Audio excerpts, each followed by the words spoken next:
പിതാവിൻ്റെയും പുത്രൻ്റെയും പരിശുദ്ധാത്മാവിൻ്റെയും നാമത്തിൽ ആമേൻ. കർത്താവായ ദൈവമേ, സ്വർഗീയ പിതാവേ, അങ്ങേ വാഴ്ത്തുന്നു, ആരാധിക്കുന്നു. ത്രിയേക ദൈവമേ, സ്തുതിക്കുന്നു, നന്ദിയോടെ വാഴ്ത്തുന്നു. ഈശോനാഥ, ഇന്നൊരു ദിവസം കൂടി ഞങ്ങൾക്ക് ദാനമായി തന്നതിനായി നാം സമർപ്പിക്കുന്നു. ഇന്ന് ദിവ്യബലി സമർപ്പണത്തിൽ ഞങ്ങൾ പങ്കുകാരാകുവാൻ എൻ്റെ കർത്താവ് ഒരുക്കിയ വലിയ കൃപയെ ഓർക്കുന്നു. പ്രഭാതം മുതൽ ഈ കരുണയുടെ മണിക്കൂർ വരെയും എൻ്റെ ദൈവപരിപാലനയിൽ നടത്തിയതിനെയും ഓർക്കുന്നു. കർത്താവെ, ഇന്ന് ഞങ്ങൾക്ക് ആവശ്യമുള്ള സകല നന്മകളും തരുകയും ആപത്തനർത്ഥം വരാതെ പരിപാലിക്കുകയും രോഗങ്ങൾ ഞങ്ങളെ തൊടുവാനിടയാക്കാതെയും സന്തോഷവും സമാധാനം തന്നതിനെ ഓർത്ത് സ്തുതിക്കുന്നു.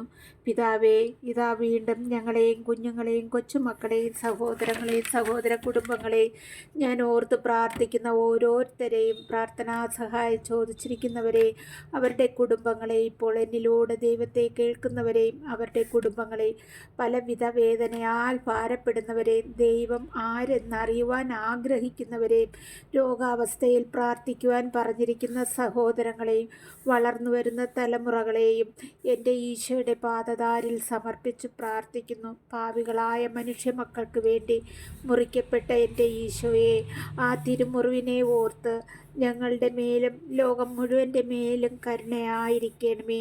കടൽ പോലെ ഒഴുകുന്ന വറ്റാത്ത കരുണ ഞങ്ങളുടെ മേൽ നിറയ്ക്കണമേ. ഞങ്ങളിൽ നിന്നൊരു കുഞ്ഞു പോലും നഷ്ടപ്പെടുവാനിട വരാതെ വണ്ണം അവിടുന്ന് ഞങ്ങളെ കരുതുമാറാകണമേ. ഇന്ന് പ്രാർത്ഥിച്ചു വചനമെടുത്തു. സങ്കീർത്തനങ്ങളുടെ പുസ്തകത്തിൽ നിന്ന് 147 അധ്യായം 1 മുതൽ 20 വരെയുള്ള വാക്യങ്ങളാണ് ഉള്ളത്. ഈ അധ്യായത്തിൻ്റെ തുടക്കത്തിലും കർത്താവിനെ സ്തുതിക്കുവിൻ എന്നാണ് തുടക്കം കുറിച്ചിരിക്കുന്നത്. നമ്മൾ ഇന്നലെ ധ്യാനിച്ച വചനത്തിലും ദൈവത്തെ സ്തുതിക്കണം, എങ്ങനെ സ്തുതിക്കണം എന്നൊക്കെയായിരുന്നു എനിക്ക് ഇന്ന് ഈ വചനം കിട്ടിയപ്പോൾ തോന്നിയതാണ്. ഇന്നും ഇതുപോലുള്ള വചനം തന്നെ കിട്ടിയത് ദൈവത്തിൻ്റെ വലിയ പദ്ധതിയാണ്. ആയതിനാൽ നാം ഓരോരുത്തരെ എപ്പോഴും ദൈവത്തെ സ്തുതിക്കണം, ദൈവനാമം സ്തുതിക്കണം. ഇതിൻ്റെ 3-ാം വാക്യം മുതൽ വായിക്കുമ്പോൾ പ്രകാരം പറയുന്നു: അവിടുന്ന് ഹൃദയം തകർന്നവരെ സൗഖ്യപ്പെടുത്തുകയും അവരുടെ മുറിവുകൾ വെച്ച് കെട്ടുകയും ചെയ്യുന്നു. അവിടുന്ന് നക്ഷത്രങ്ങളുടെ എണ്ണം നിശ്ചയിക്കുന്നു, അവയോരോന്നിനും പേരിടുന്നു. നമ്മുടെ കർത്താവ് വലിയവനും കരുത്തുറ്റവനുമാണ്. അവിടുത്തെ ജ്ഞാനം അളവറ്റതാണ്. കർത്താവ് എളിയവരെ ഉയർത്തുന്നു, ദുഷ്ടരെ തറപറ്റിക്കുന്നു.